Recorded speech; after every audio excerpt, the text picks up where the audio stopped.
7 juin 1944. La lumière de l'aube filtrait à travers la fumée qui planait encore au-dessus des haies de Normandie, tandis que le sergent Bill Morrison de la 29e division d'infanterie était accroupi derrière un mur de pierre, observant des silhouettes se déplacer dans la brume du matin à environ 200 mètres à l'est.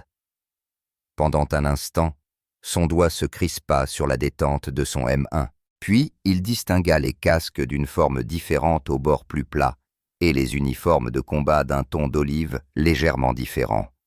Des troupes britanniques venues de Gold Beach remontaient pour rejoindre le secteur américain. Morrison n'avait encore jamais vu un soldat britannique de ses propres yeux. Aucun homme de son escouade non plus.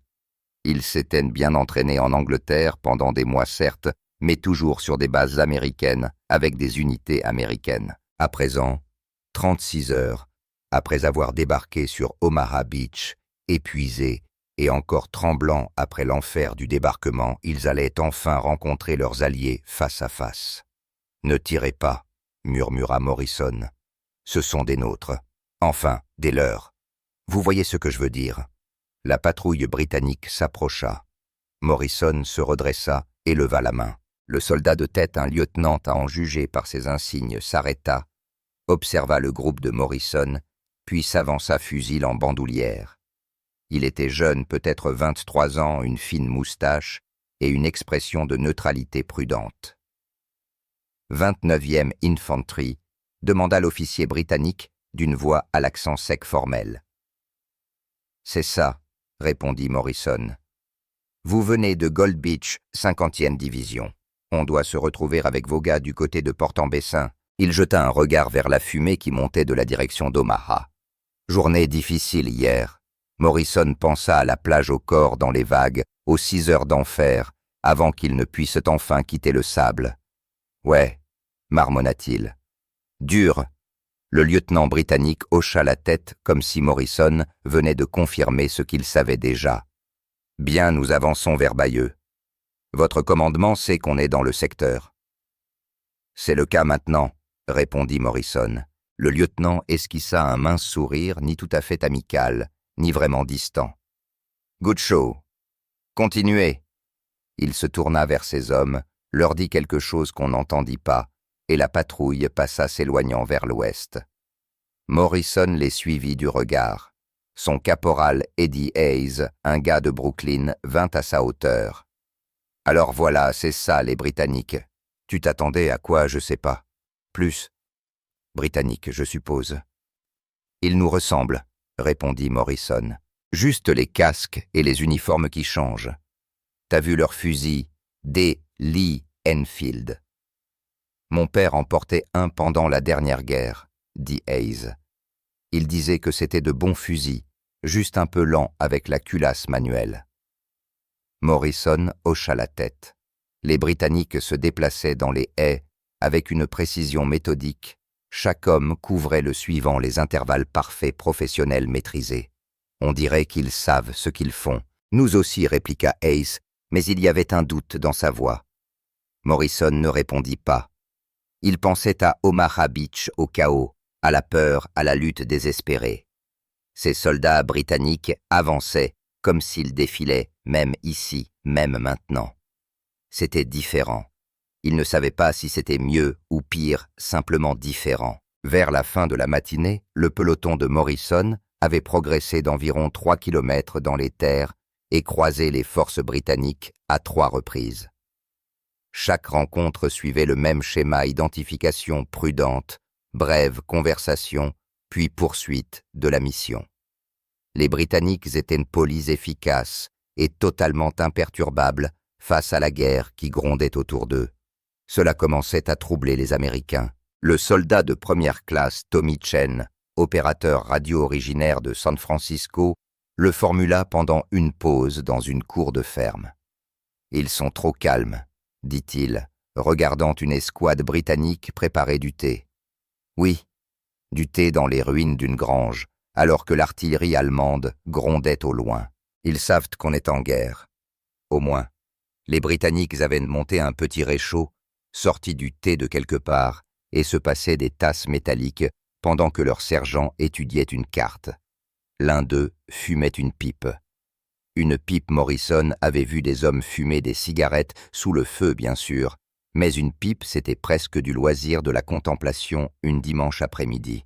« C'est peut-être juste leur nature », dit Morrison. « C'est bizarre, » insista Chen. « Nous, on sursaute au moindre bruit, et eux, ils font un goûter. » Un soldat britannique, un caporal trapu d'âge moyen, les entendit et s'approcha tasse à la main. « Fancy à brou ?» demanda-t-il, en tendant le thé à Chen.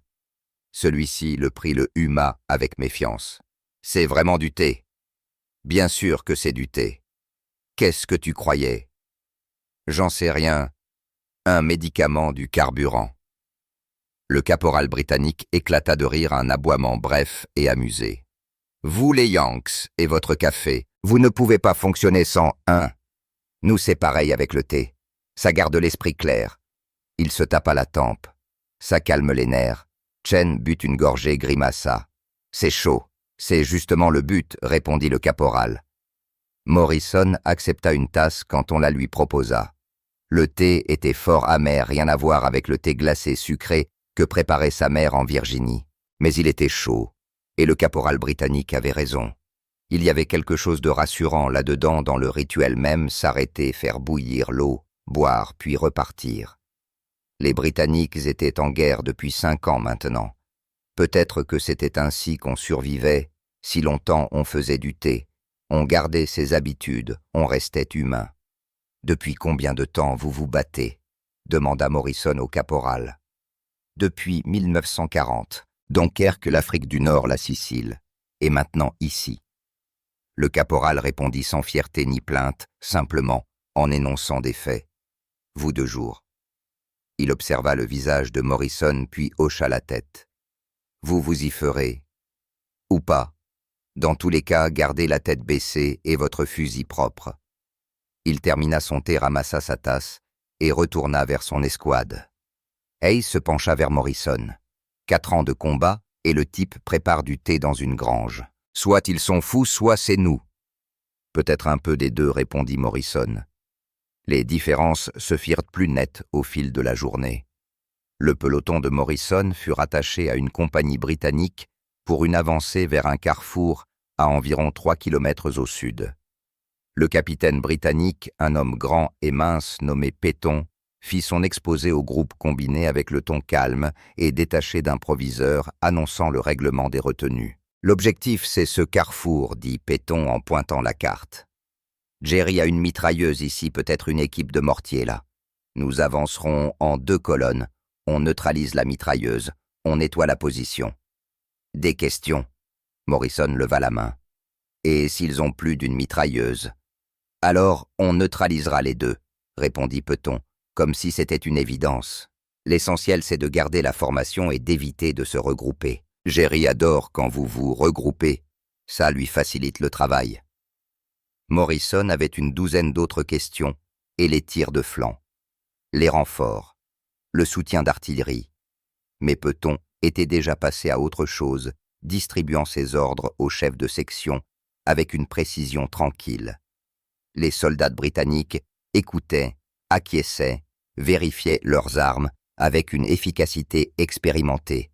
Personne ne paraissait nerveux, personne ne paraissait exalté, il semblait simplement prêt. Le lieutenant Kowalski, commandant du peloton américain, tira Morrison à part.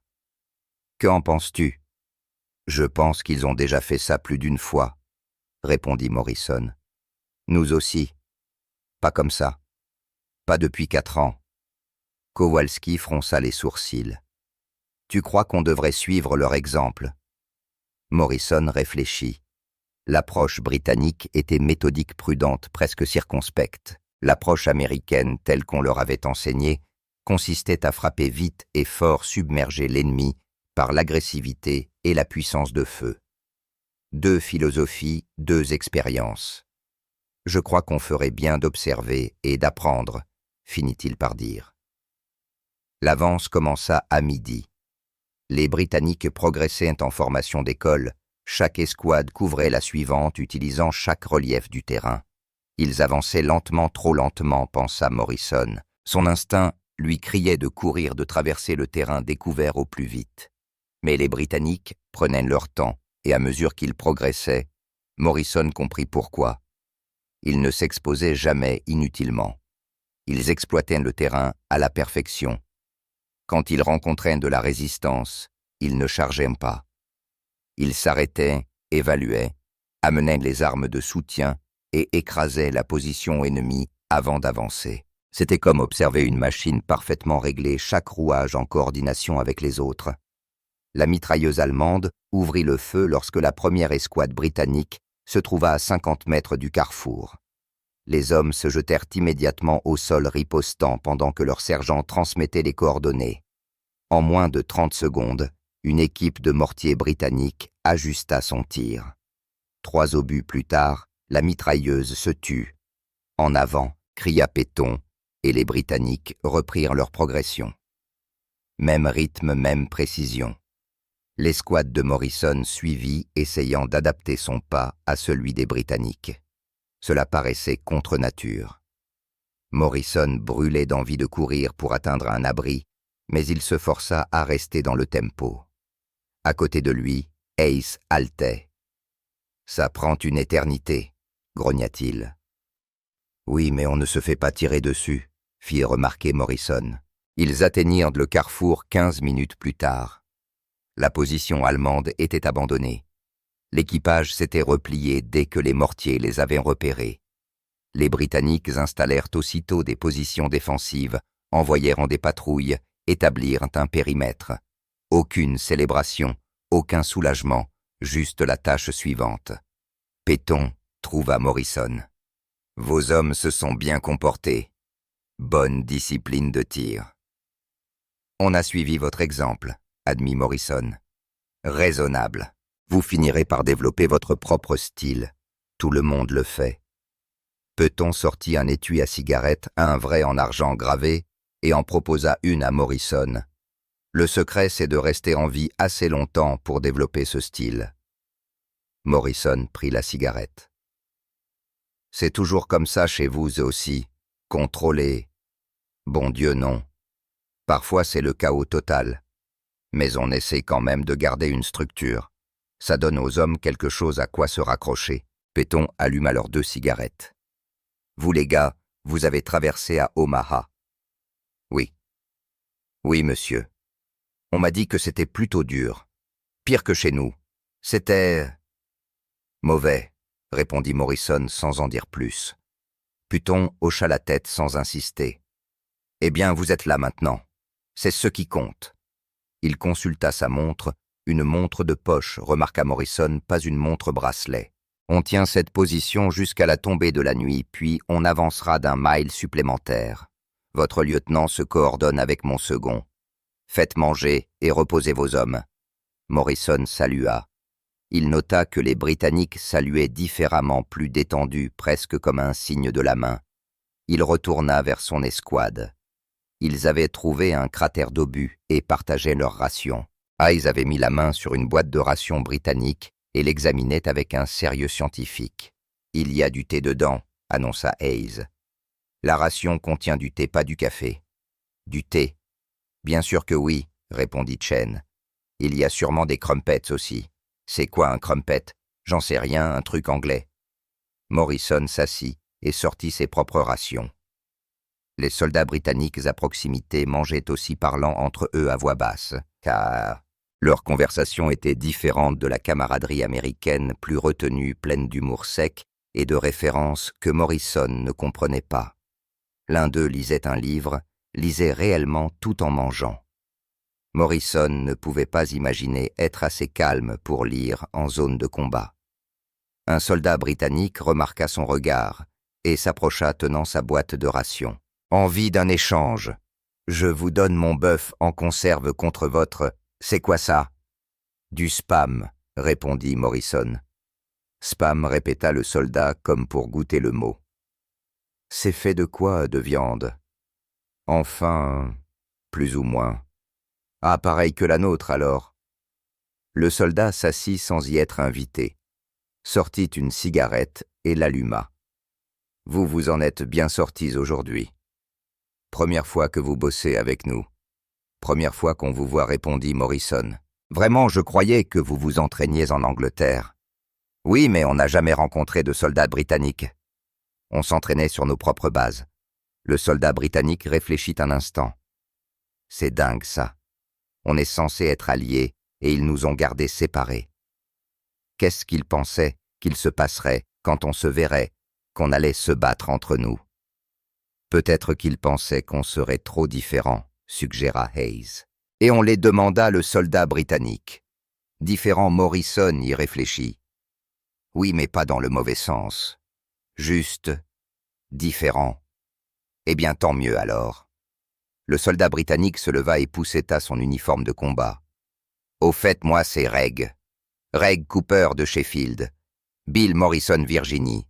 La Virginie, c'est dans le sud, non? Vous cultivez le tabac là-bas. Dans certains coins, oui. Eh bien, Bill Morrison de Virginie essaie de pas te faire descendre. Ce serait dommage de perdre un nouvel ami aussi vite. Reg retourna vers son propre groupe, laissant Morrison un peu incertain. Était-il vraiment ami, ou bien était-ce simplement de l'humour britannique? Il était bizarre, dit Chen. Ils le sont tous, ajouta Hayes, mais dans le bon sens, je crois. Morrison n'aurait su dire si c'était bon ou mauvais, mais il commençait à comprendre que les Britanniques avaient leur propre manière de se battre, leur propre manière de survivre, et que ça marchait pour eux. Peut-être pas pour les Américains, probablement pas, mais cela méritait le respect. Le soir venu, les forces britanniques et américaines établirent des lignes défensives communes pour la nuit. Le peloton de Morrison fut placé à côté d'un peloton britannique, le long d'une haie dominant une vallée. Les Britanniques se mirent aussitôt à améliorer la position, creuser plus profond, tracer les champs de tir, établir une rotation de garde. Les Américains, épuisés après 2 jours de combat, s'effondraient simplement pour essayer de dormir. Le sergent britannique, un certain Davis, avec un accent gallois si fort que Morrison peinait à le comprendre, s'approcha après la tombée de la nuit. « Vos gars ont l'air éreintés, dit-il au lieutenant Kowalski. On l'est, admit Kowalski, quoi que ça veuille le dire. Fatigué, épuisé, lessivé. Davis s'accroupit à côté d'eux. C'est quand la dernière fois que vous avez dormi correctement avant qu'on monte sur les bateaux? Il y a 2 jours. Davis siffla doucement. Bon, voici le plan, mes gars prendront le premier tour de garde. On a l'habitude. Les vôtres dorment jusqu'à minuit. Ensuite, on échange. D'accord, Kowalski hésita. Vous êtes sûr? C'est beaucoup de garde pour vos hommes. Ils peuvent te gérer. Et puis vous ne servez à rien si vous piquez du nez en surveillant. Davis se releva. Allez, dormez un peu. On vous réveillera si Jerry se pointe. Morrison voulut protester, laisser les Britanniques prendre la première garde, lui semblait injuste. Mais il était trop épuisé pour argumenter. Il trouva un coin contre la haie, enroula sa veste autour de lui et s'endormit en quelques minutes. Il se réveilla quand quelqu'un lui secoua l'épaule. Il faisait encore noir. Reg Cooper était accroupi à côté de lui. Minuit à toi de monter la garde. Morrison se redressa encore engourdi. Rien à signaler. Aussi calme qu'à l'église. Jerry doit être aussi crevé que vous. Reg lui tendit une gourde. Le thé est encore chaud. Enfin, tiède. Morrison, but. Le thé, cette fois, était sucré avec du lait concentré. La chaleur lui éclaircit les idées. Merci. Pas de souci.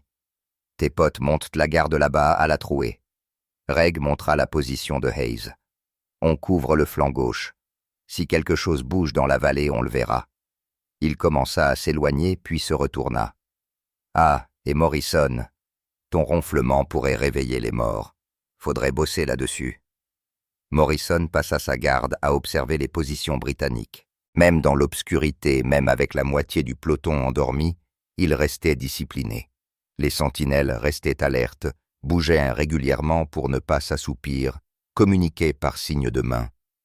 Quand Davis fit sa ronde, il s'arrêta auprès de chaque homme parlant doucement, vérifiant non seulement la vigilance, mais aussi le moral.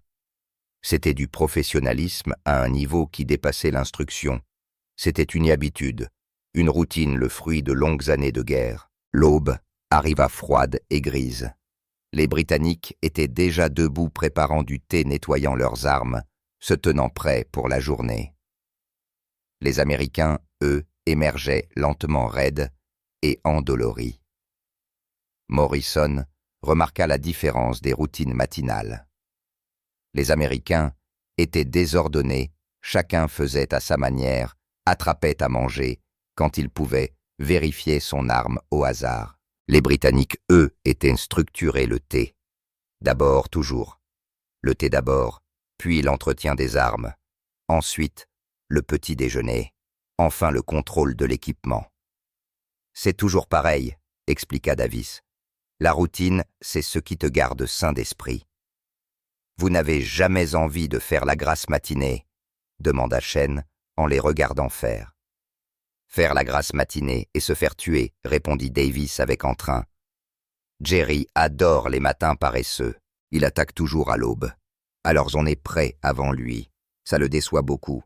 La journée apporta de nouveaux défis et de nouvelles observations.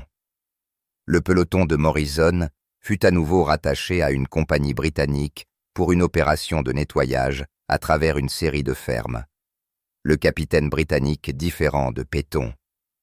Celui-ci s'appelait Ashford, leur exposa le plan complexe en plusieurs phases, avec un timing précis et une coordination minutieuse. Les Américains étaient habitués à des plans plus simples, allaient là prendre sa tenir. L'approche britannique était plus élaborée. C'est toujours aussi compliqué, demanda Kowalski. Ça, c'est simple, répondit Ashford. Vous devriez voir une vraie attaque planifiée, des pages d'ordre, des dizaines d'unités, des horaires d'artillerie réglés à la minute. Il vit la grimace de Kowalski. Ne vous inquiétez pas, vous vous y ferez ou vous développerez votre propre style. Les Américains font toujours ça. L'opération commença à 8 heures. Les Britanniques progressaient à travers les fermes, avec une précision méthodique, nettoyant chaque bâtiment, vérifiant chaque champ, avançant par bonds successifs. Les Américains assignés au flanc droit essayaient de suivre le rythme, mais avaient constamment envie d'aller plus vite. Morrison devait sans cesse ralentir son escouade. « Suivez le rythme des Britanniques », répétait-il. « Pourquoi on avance si lentement ?» se plaignit Hayes. « On pourrait déjà avoir fini. »« Parce qu'ils veulent être vivants quand ils auront fini », répondit Morrison. « Regarde-les, ils ne prennent pas de risques. » Et c'était vrai. Les Britanniques considéraient chaque bâtiment comme une position défendue, chaque haie comme une embuscade potentielle, chaque portail comme piégé. Ils vérifiaient, tout nettoyaient, tout sécurisaient, tout avant d'avancer. C'était lent, mais quand ils eurent terminé de dégager les fermes, ils avaient découvert 3 positions allemandes qui auraient pris une force plus rapide par surprise. Pendant une pause, Morrison parla avec un lieutenant britannique nommé Thornton, un jeune officier qui avait été simple soldat à Dunkerque et était monté en grade depuis. « Comment vous gardez votre patience ?» demanda Morrison. « Comment vous avancez si lentement sans devenir fou ?» Thornton sourit. « Pour nous, ce n'est pas lent. C'est méthodique. Il y a une différence. » Il alluma une cigarette. En 1940, on avançait vite. On essayait d'égaler le rythme des Allemands. Résultat, Dunkerque. On a pris une sacrée raclée. Après ça, on a compris qu'on ne peut pas battre les Allemands à leur propre jeu du Blitzkrieg. Mais on peut être plus prudent, plus méthodique, plus professionnel. C'est là notre avantage. Mais ça ne vous frustre pas d'être aussi prudent. La frustration, ça tue, répondit Thornton. La patience, ça sauve. On a perdu assez d'hommes pour apprendre cette leçon. Je préfère que vous l'appreniez en nous regardant plutôt qu'en comptant vos morts. Morrison pensa à Omaha Beach, aux hommes qui avaient foncé et s'étaient fait faucher au chaos, à la confusion. Peut-être que vous avez raison. Bien sûr que j'ai raison, dit Thornton en riant. Je suis britannique. On a toujours raison. Il marqua une pause. C'est une blague, hein? On n'a pas toujours raison. Mais on fait ça depuis plus longtemps que vous, donc on a fait plus d'erreurs. Et on a appris plus de leçons. Prenez ce qui marche pour vous, ignorez le reste. Vers le milieu de l'après-midi, les fermes étaient nettoyées. Les Britanniques avaient capturé 12 soldats allemands sans perdre un seul homme. Les Américains, eux, avaient appris quelque chose. La patience, la rigueur, la façon britannique de faire la guerre. Ce n'était pas glorieux, pas palpitant, mais c'était efficace. Ce soir-là, le peloton de Morrison partagea un bivouac avec un peloton britannique dans une position allemande capturée. Les Britanniques commencèrent immédiatement à renforcer la position typique tandis que les Américains s'écroulaient également typiques. Mais cette fois, quelques Américains se joignirent aux travaux, ayant compris que cette habitude britannique de toujours se préparer n'était pas de la paranoïa, mais un instinct de survie. Les Britanniques sortirent leurs rations. Cette fois, les deux groupes se mélangèrent en partageant nourriture et histoire. Hayes échangea son chocolat contre du pudding en conserve britannique. Shen persuada un soldat britannique de lui expliquer le cricket, il ne comprit rien, mais apprécia l'effort. Morrison parla avec Davis de la vie avant la guerre des familles, de ce qu'il ferait après. Marié demanda Davis. Fiancé. Une fille à Richmond. Moi femme et 2 gosses à Cardiff. Je ne les ai pas vus depuis 3 ans. Davis sortit une photo abîmée, une femme et 2 enfants souriants. La guerre c'est dur pour les familles. Tu crois que ça finira bientôt? Il leva les yeux vers le ciel qui s'assombrissait. On est en France déjà. C'est un début. Mais Jerry n'est pas encore battu. Berlin est encore loin. Il rangea la photo avec soin. Mais on y arrivera. Vous et nous ensemble. On est bon dans des choses différentes, mais ensemble, on est fort. Et nous, on est bon. À quoi? Demanda Morrison. L'agressivité, la vitesse, la puissance de feu. Vous frappez fort et vite. Nous, on est bon pour tenir, pour défendre, pour user l'ennemi. Des forces différentes. Davy sourit. Résultat, Jerry doit gérer les 2 styles. Ça le déstabilise. Un soldat britannique se mit à chanter une chanson de music hall que Morrison ne connaissait pas, et d'autres le rejoignirent.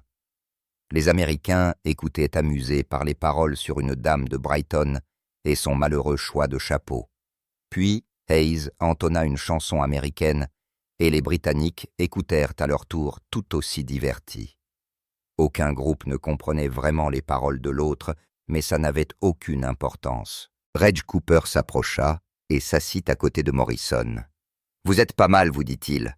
Un peu bruyant, un peu bordélix, mais pas mal. »« Vous non plus, » répondit Morrison. « Un peu trop acrosoté.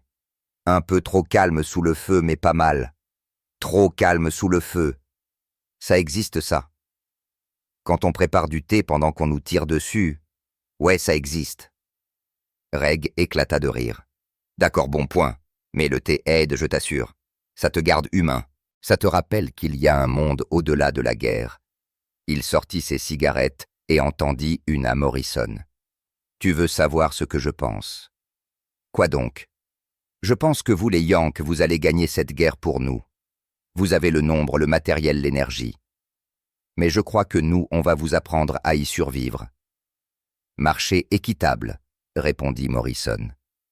Morrison prit la cigarette et la laissa à Reg pour l'allumer. « Marché équitable, dit-il avec un sourire. Le lendemain matin, les ordres tombèrent. Il fallait se remettre en marche. Les Britanniques partaient vers l'est en direction de Caen. Les Américains vers l'ouest, vers Cherbourg. L'Alliance se séparait, chaque force rejoignant ses propres objectifs. Le peloton de Morrison s'aligna pour le départ, et le peloton britannique, avec lequel ils avaient passé 2 jours, vint leur dire au revoir. Davis serra la main de Kowalski. « Bonne chance, lieutenant. Gardez la tête baissée. Vous aussi, sergent. » Reg s'approcha de Morrison et lui tendit quelque chose enveloppé dans du papier. Morrison défit le paquet. Du thé. Une boîte entière de thé de l'armée britannique. Je ne sais même pas comment le préparer.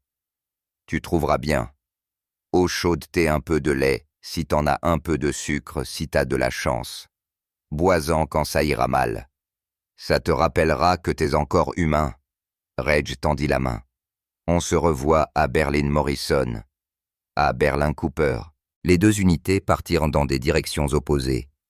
Morrison se retourna une fois, il vit les Britanniques disparaître dans les haies, avançant avec cette même précision prudente qu'il avait appris à reconnaître. Différents des Américains, autre rythme, autre méthode, autre style, mais efficace, professionnel respectable. Hayes s'approcha. « Tu crois qu'on les reverra peut-être? C'est une grande guerre, mais un petit front. Les chemins se croisent. J'espère, je commençais à bien les aimer. Même le thé. » Morrison sourit. Même le thé. Ils marchèrent vers l'ouest, vers leurs propres objectifs, leurs propres batailles. Mais Morrison garda cette boîte de thé dans son sac. Et 3 semaines plus tard, quand son peloton fut coincé dans un village au sud de Cherbourg, épuisé et effrayé, il la sortit et fit du thé pour son escouade. C'était infâme, ils ne savaient pas ce qu'ils faisaient, mais cela les aida. Ça leur rappela qu'ils étaient encore humains, encore vivants, encore combattants. Et quand ils prirent enfin le village, et trouvèrent dans un dépôt allemand capturé des caisses de fournitures britanniques. Morrison sourit, en voyant les boîtes de thé empilées dans un coin. Des armées différentes, des styles différents, mais certaines choses étaient universelles. Les Britanniques avaient besoin de leur thé, les Américains de leur café, et les deux avaient besoin l'un de l'autre pour gagner cette guerre. Les observations des troupes américaines sur les forces britanniques durant ces premiers jours après le débarquement furent variées et nuancées. Certains Américains trouvaient les Britanniques trop lents, trop prudents, trop attachés aux procédures. D'autres admiraient leur professionnalisme, leur sang-froid, leur expérience. La plupart se situaient entre les deux, reconnaissant que la manière britannique de faire la guerre était différente mais pas mauvaise efficace dans son propre contexte digne d'étude, sinon d'imitation. Les Britanniques, pour leur part, trouvèrent les Américains agressifs, informels, parfois téméraires. Mais ils reconnaissaient aussi leur énergie, leur optimisme, leur volonté d'apprendre. Les deux forces étaient le produit de cultures militaires différentes, forgées par des expériences de guerre distinctes. Mais elles apprirent à coopérer, à compléter les forces de l'autre, et à combler mutuellement leurs faiblesses. Dans leurs lettres, les soldats américains décrivaient leurs alliés britanniques avec un mélange d'amusement et de respect. Ils parlaient du thé, toujours du thé du calme britannique, sous le feu de leur discipline, de leur humour sec. Ils évoquaient les différences tactiques, matérielles, culturelles, mais surtout la découverte que malgré toutes ces différences, ils combattaient pour la même cause contre le même ennemi, vers le même but. Un soldat de la 29e division d'infanterie écrivit à sa sœur en juillet 1944 « Les Britanniques sont de drôles de types.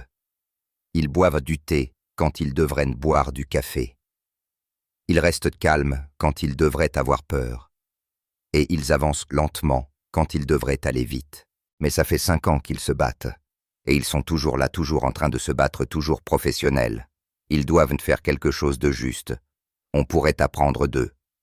Je crois qu'on est en train d'apprendre d'eux. » Un autre soldat américain, lieutenant de la 4e division d'infanterie, nota dans son journal « Rejoint les forces britanniques aujourd'hui près de 40 ans. » Il s'attendait à ce que les Britanniques soient guindés et formels comme dans les films. Certains l'étaient, mais la plupart n'étaient que des soldats comme eux, essayant de survivre, de faire leur devoir, de rentrer chez eux.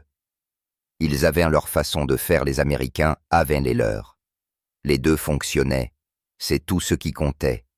La relation entre les forces américaines et britanniques en Normandie ne fut pas toujours harmonieuse. Il y eut des désaccords sur les tactiques, sur les stratégies, sur les mérites des victoires et la responsabilité des échecs. Des frictions naquirent entre styles de commandement différents, entre rythmes d'opération distincts, entre cultures militaires étrangères l'une à l'autre. Mais sous ces frictions existait un respect mutuel né de la souffrance partagée et d'un but commun. Les Britanniques étaient en guerre depuis 1939. Ils avaient combattu en France, en Afrique du Nord, en Italie. Ils avaient survécu au Blitz enduré Dunkerque et tiré de dures leçons de la guerre moderne. Ils apportaient à l'Alliance leur expérience, leur professionnalisme et une sagesse durement acquise. Les Américains, eux, apportaient une énergie neuve, une immense capacité industrielle et un optimisme offensif. Ils étaient nouveaux sur le théâtre européen, mais apprenaient vite, s'adaptaient rapidement et fournissaient à des ressources dont les Britanniques avaient cruellement besoin. Ensemble, ils formèrent une alliance qui traverserait la France, franchirait le Rhin et finalement conduirait à la victoire. Les premières rencontres en Normandie, ces premiers regards échangés, ces premières impressions furent le socle de ce partenariat. Les soldats américains virent les Britanniques différents, mais dignes de respect. Les Britanniques virent les Américains inexpérimentés mais prometteurs. Les deux camps apprirent l'un de l'autre, s'adaptèrent l'un à l'autre et combattirent côte à côte pendant les 11 mois suivants jusqu'à la reddition de l'Allemagne. Morrison lui conserva cette boîte de thé à travers la France, la Belgique, le Rhin, jusqu'à un petit village de Bavière, où sa compagnie vit la fin de la guerre. Il n'apprit jamais à le préparer correctement, c'était toujours trop fort ou trop faible, trop amer ou trop fade. Mais il continua à en faire, à en boire, à se souvenir. Se souvenir de ses premiers jours après le débarquement, où il avait compris que des alliés pouvaient être différents et rester alliés. Que le respect n'exigeait pas la ressemblance. Que la manière britannique et la manière américaine pouvaient toutes deux mener au même but. Le 8 mai 1945, lorsque la nouvelle de la reddition allemande parvint à son unité, Morrison fit une dernière théière. Son escouade se rassembla autour de lui, accepta leur tasse sans broncher. Ils s'y étaient habitués désormais. Ils burent à la victoire. Le thé était affreux, vraiment infâme, mais il signifiait quelque chose. Il signifiait qu'ils avaient survécu, qu'ils avaient appris, qu'ils avaient combattu aux côtés des Britanniques et en étaient sortis vivants. Aux Britanniques, dit Morrison en levant sa tasse. Aux Britanniques, répétèrent ces hommes. Ils burent, grimaçant au goût, puis éclatèrent de rire. Quelque part en Angleterre, sans doute, des soldats britanniques faisaient la même chose, préparant leur propre thé correctement cette fois, et trinquaient aux Américains avec ce mélange d'affection et d'exaspération que les Américains ressentaient pour eux. Des armées différentes, des styles différents. Mais la même victoire. C'est ce que disaient les soldats américains en voyant les Britanniques à D-Day, que ces derniers étaient étranges, formels, calmes, professionnels, obsédés par le thé, mais efficaces. Qu'ils bougeaient trop lentement, réfléchissaient trop et ne semblaient jamais avoir peur.